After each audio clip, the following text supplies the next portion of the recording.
हो सकता है कि अश्विनी चौबे को भागलपुर भेज दिया जाए और जो सीट वहाँ पर है हिंदी और भोजपुरी भाषी बक्सर की, उस सीट पर एक स्टार पावर के तौर पर उनको उतारा जाए। कपिल मिश्रा जो कि आम आदमी पार्टी से आए थे भाजपा में और काफ़ी दिनों से सटिंग में थे, उनको प्रदेश का उपाध्यक्ष घोषित कर दिया है। दरअसल बिहार में इस बार नरेंद्र मोदी को 40 सीटें जीतनी।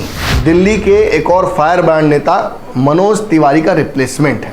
अब आप कहिएगा मनोज तिवारी का कद घटने वाला है क्या? नमस्कार, भारत लाइव देख रहे हैं आप। बिहार में लगातार राजनीतिक परिवर्तन जारी है। बिहार की राजनीति दिल्ली से भी बहुत प्रभावित हो रही है।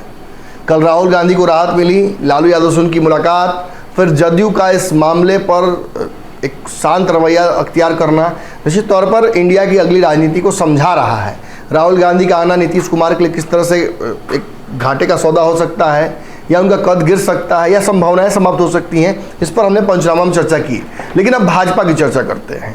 भाजपा ने आज एक बड़ा फैसला लिया है। दिल्ली भाजपा की इकाई के अध्यक्ष ने एक बड़ा फैसला लेते हुए कपिल मिश्रा जो कि आम आदमी पार्टी से आए थे भाजपा में और काफ़ी दिनों से सटिंग में थे, उनको प्रदेश का उपाध्यक्ष घोषित कर दिया है।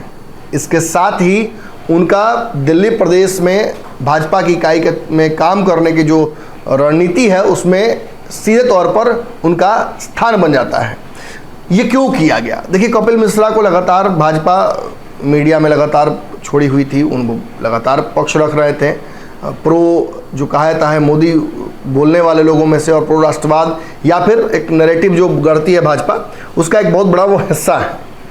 रिटोरिक्स भी बार बार एक ही बात को रिपीट करना, हिंदुत्व की बात करना, किसी खास समुदाय के खिलाफ लगातार बयान करना, ये उनका काम था अब तक। लेकिन एकाएक उन्हें भाजपा क्यों एक बड़ी जिम्मेवारी देती है इतने दिन बाद? दरअसल ये रणनीतियाँ बिहार और दिल्ली दोनों को मिलाकर ली गई हैं। आगे चल के केजरीवाल को जिस तरीके से बिल और फिर प्रदेश की जो इकाई है उसके माध्यम से सेंतने की तैयारी कर रही है भाजपा, इसका एक बड़ा हिस्सा कपिल मिश्रा है। लेकिन कपिल मिश्रा केवल इतना ही नहीं है। कपिल मिश्रा दरअसल दिल्ली के एक और फायर ब्रांड नेता मनोज तिवारी का रिप्लेसमेंट है। अब आप कहिएगा मनोज तिवारी का कद घटने वाला है क्या? जी नहीं, मनोज तिवारी का अपग्रेड होने वाला है। दरअसल मनोज तिवारी को दिल्ली से अब बिहार भेजने की तैयारी शुरू हो गई है। आपने देखा था कुछ दिन पहले बागेश्वर धाम के माध्यम से इस कार्यक्रम में लगातार मनोज तिवारी घूम रहे थे। इस कार्यक्रम में लगातार उनकी मौजूदगी थी। इस दौरान जब दिल्ली की टीम भेजी गई थी, भाजपा कार्यकर्ता की मौत जो हुई थी बिहार में लाठीचार्ज से, उस दौरान भी मनोज तिवारी लगातार एक्टिव रहे।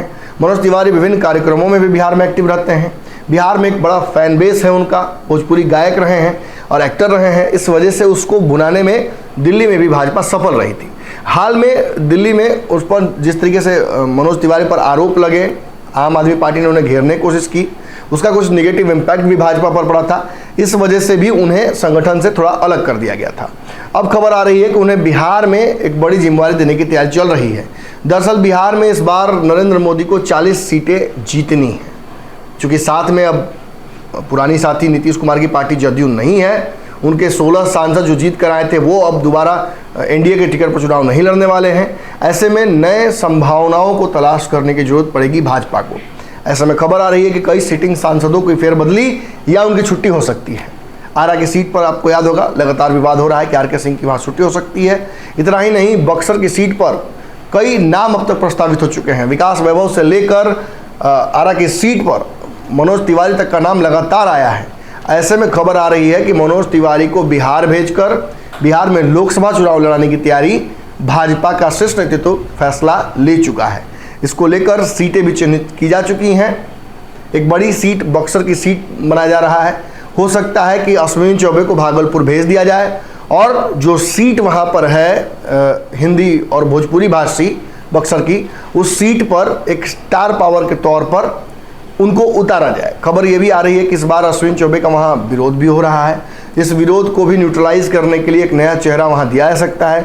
ब्राह्मण बहुल क्षेत्र है, प्रशांत किशोर का भी प्रभाव है। नीतीश कुमार चाहेंगे कि इस बार उस सीट को जीतें, जगदानंद सिंह फिर से ताल ठोक सकते हैं। ऐसे में इनकम्बेंसी भी क्योंकि 10 साल हो गए हैं अब अश्विनी चौबे को, उनके खिलाफ लागू हो रही है। तो मनोज तिवारी को दिल्ली से बुलाकर उन्हें बक्सर में फिलहाल शिफ्ट करने की तैयारी चल रही है। बक्सर कोई जरूरी नहीं कि मनोज तिवारी ही लड़े, बक्सर के अलावा भी कई सीटों पर मनोज तिवारी का दावा और उनके लिए रास्ता बनाया जा रहा है। लेकिन इतना जरूर तय हो गया है कि मनोज तिवारी को बिहार की रणनीतियों को आने वाले चुनाव में लोकसभा के एक बड़ा चेहरा बनाकर बिहार में प्रस्तुत करने की तैयारी कर रही है। फिलहाल भाजपा में अगर ब्राह्मण चेहरों की बात करें तो अश्विनी चौबे चूंकि केंद्र में मंत्री हैं, तो बिहार में बहुत चेहरे ऐसे नज़र नहीं आ रहे हैं। एक नई टीम बनाकर भाजपा बिहार में एक्सपेरिमेंट करना चाहती है जिसमें ओबीसी और सवर्णों का भी रिप्रेजेंटेशन पूरा हो। उस कड़ी में सम्राट चौधरी को भी कहीं ना कहीं बिहार प्रदेश का अध्यक्ष बनाया गया है। ऐसे में मनोज तिवारी को लेकर जो खबरें हम तक आ रही हैं, उन खबरों को हम आप तक पहुंचा चुके। उन्हें बिहार के किसी सिटिंग सांसद का टिकट काट कर या उन सांसद को शिफ्ट करके कहीं और, आरा, बक्सर या एक दो और सीटें हैं जिन पर हम आगे करके चर्चा करेंगे, उन सीटों पर किसी पर चुनाव लड़ाया जाएगा।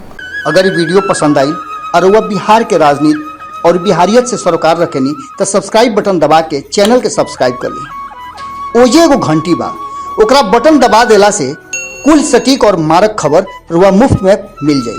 अगर रुआ पत्रकारिता के हमनी के नया प्रयोग में सहयोग कर चाहतानी तो ज्वाइन बटन दबा दी। पेटीएम नंबर नोट कर ली 9386816700। धन्यवाद।